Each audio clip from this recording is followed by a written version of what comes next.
మా నాయకుడు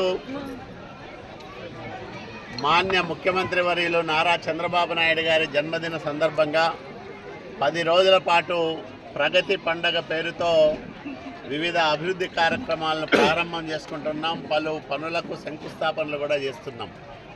ఈ నేపథ్యంలో పట్టణంలో ఈరోజు దాదాపు 62 లక్షల రూపాయలు విలువ చేసే అభివృద్ధి పనులను ప్రారంభం చేసుకున్నాం.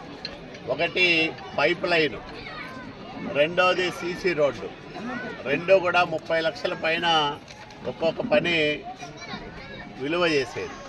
ఈ రెండు పనులను ఈరోజు ప్రారంభం చేసుకున్నాం.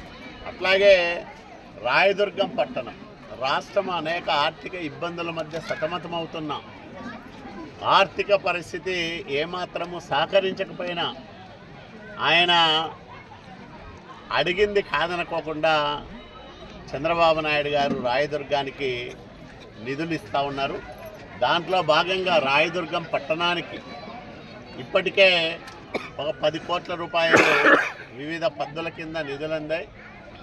78 కోట్లు మంచినీటి పథకం అమృత్ 2 కింద మంజూరై టెండర్లు కూడా పూర్తయ్యాయి. ఏజెన్సీ వర్క్ త్వరలోనే ప్రారంభం చేస్తుంది.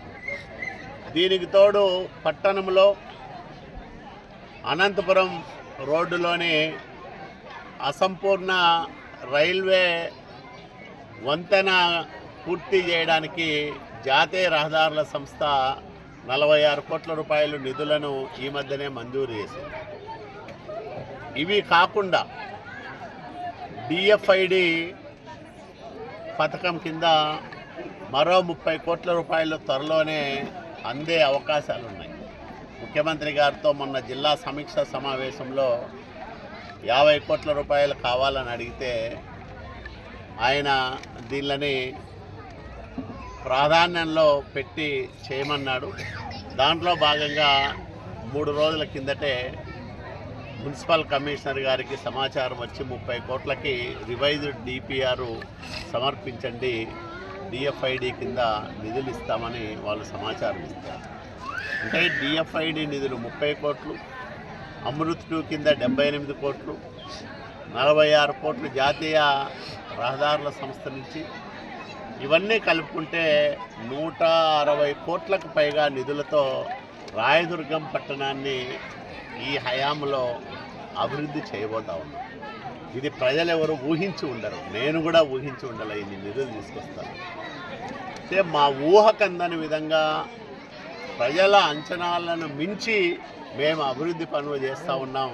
రాయదుర్గాన్ని అభివృద్ధి చేసింది నేనే, తెలుగుదేశం ప్రభుత్వమే, ఈరోజు కూటమి ప్రభుత్వమే అని గర్వంగా చెప్పుకునే విధంగా రాయదుర్గాన్ని మేము తీర్చిదిద్దుతూ ఉన్నాం.